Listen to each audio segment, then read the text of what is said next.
Hello, Dreadwood. How are we doing? I hope you all remembered to pray tonight. May you all be safe in your homes, with your barred-up windows and security cameras. I'm sure you all have recognition of my voice.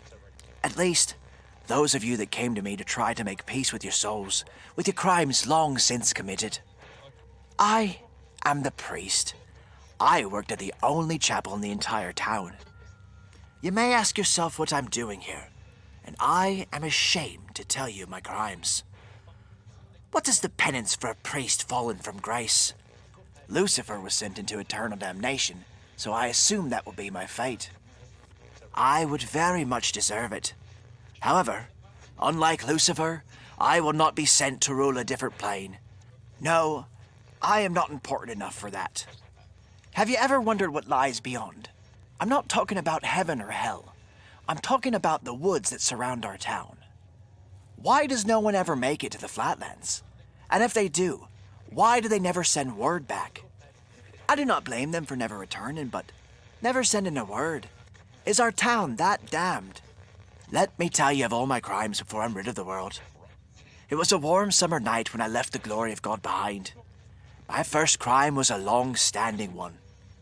I took a wife. She was everything to me.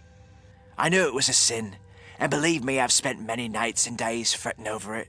I loved her more than anything, and I mean anything. I would argue that I loved her more than the glory of God itself. Love does that to you, doesn't it? Makes you lose sight by giving you blindness, but then making you see again. Nevertheless, I was in love. It was a very dreadful secret. We were together for 7 years before she decided to join a caravan into the flatlands. There were a group of artists and writers who wanted to travel through the woods. She wanted to join them, and how could I stop her? She was fiery and alive, and God, she was electric. I had to let her go because I could not be everything she needed. With that being said, there was still hope she would come back to me. However, weeks went by without her. I thought this was my punishment for being in love, that I was the one that really killed her in the end. One night, I had a dream. A prophecy, I would say. She was in that overgrown forest that surrounds our town. The foliage was green, and the grey storm clouds raged in the sky. It was the middle of the day, but it was dark, and standing there with her hand pressed against the tree was... It was her. She wore her deep blue dress that fell to her barefoot feet. Her blue scarf was still tied around her hair. She smiled at me. Her smile was always so kind. It felt like she was letting you in on a secret every time she grinned.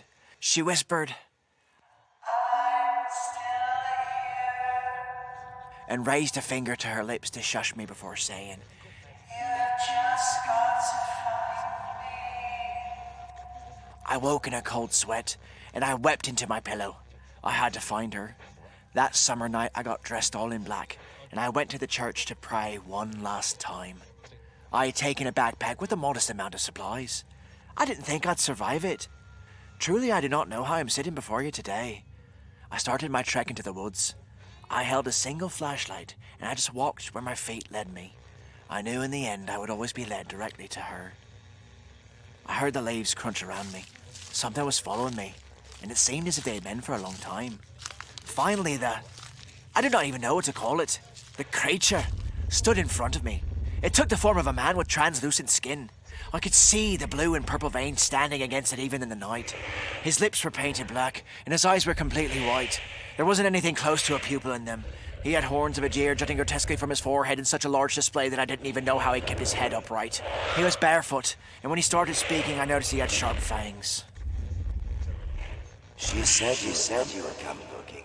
She said I was not to harm you. He said, his expression amused by my panic. I was silenced in a shock. What was I supposed to say to the beast of the woods? She's still alive, you know. I would gladly give it to you. I am no monster. No matter what your heart says of me, I I managed to nod. I was desperate. I just wanted her back. The creature snapped its fingers and the trunk of a tree split open. Inside of the tree was the love of my life. She was still in her blue dress. Her scarf was in place. She looked like a sleeping beauty. However, when she opened her eyes, just for a brief moment I caught her eyes. They were all white with no pupil until she blinked again, and then they turned back into that deep brown I remembered. I could have wept when she smiled at me and stepped from the tree. She took my hand and she seemed normal. So normal that I thought I was in a dream. When I turned to face the creature, I realized he was gone. Now that I'm sitting here in front of you all, I will admit that I have no idea how I got home that night. I just remember waking up beside her.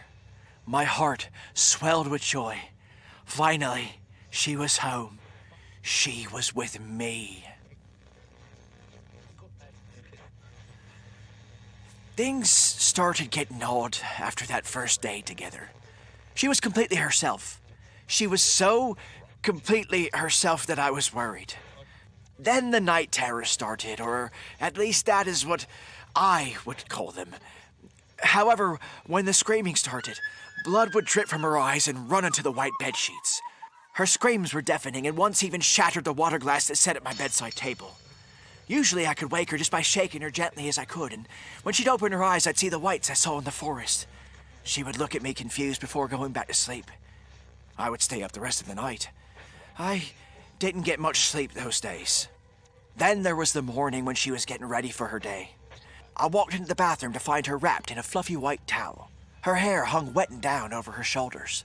She was looking into the mirror, picking off what looked like mushrooms that had grown on her skin. I had assumed they had grown overnight as I watched the brown toadstools fall into the trash next to the sink. She didn't notice when I left or when I vomited into the trash can in the kitchen. Then the last night I saw her, the screams came first, and I just desperately wanted a full night of sleep. I tried to ignore it, and I kept my eyes closed as she stood and left our bed. Then I heard something rustle above me, and when I opened my eyes, she was on the ceiling, her head twisted completely backward on her neck, the blood from her eyes dripping on my face. I screamed and I jumped out of bed. I did what any man of God would do, and I grabbed the holy water I kept stashed next to the bed in case this happened. When this happened, I had figured that a demon had already taken her. She climbed like a spider down from the popcorn ceiling and stood in front of me. I opened the cap of water, but before I could do anything, she took the bottle from my hand and drank the whole thing in one go. She smirked at me after, dropping the bottle to the floor with a hollow thud. She cocked her head to the side in an inhuman fashion and walked toward me. She whispered into my ear in a statement that will haunt me into eternity. The whole God's one. The whole God's remember when you killed them. And her. Then she put her hand around my neck and began to choke me. That's when I heard a gunshot blast from my window. Glass shattered and fell to the floor, and my love screamed. Her eye caught something outside and she fled. What happened to her after that, I do not know. But when I went to look out the window, in the distance I saw a man dressed in all black, a cowboy hat perched on his head, and a smoking pistol in his hand. He nodded at me before seemingly disappearing. I both hated him and thanked him at the same time.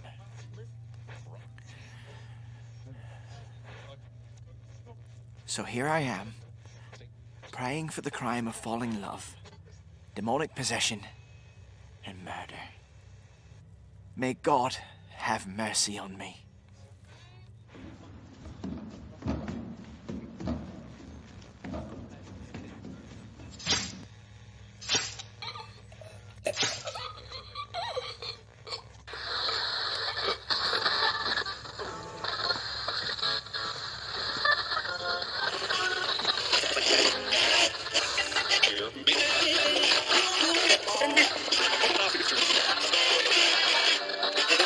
Dreadwood Press Radio is a podcast written by Arthur Edwards and produced by Deepwood Productions.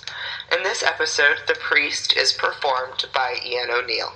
This week's musical guest is Shoebox Films. You can find us on the web at deepwoodproductions.com, on Instagram at Dreadwood Press Radio, or Twitter at Radio Dreadwood. If you like the podcast, you can donate to us on Patreon, and that link will be in the description. You can also send us an email if you have any comments, questions, or concerns at deepwoodprod@gmail.com. Thanks for listening, and stay safe out there. Until next time.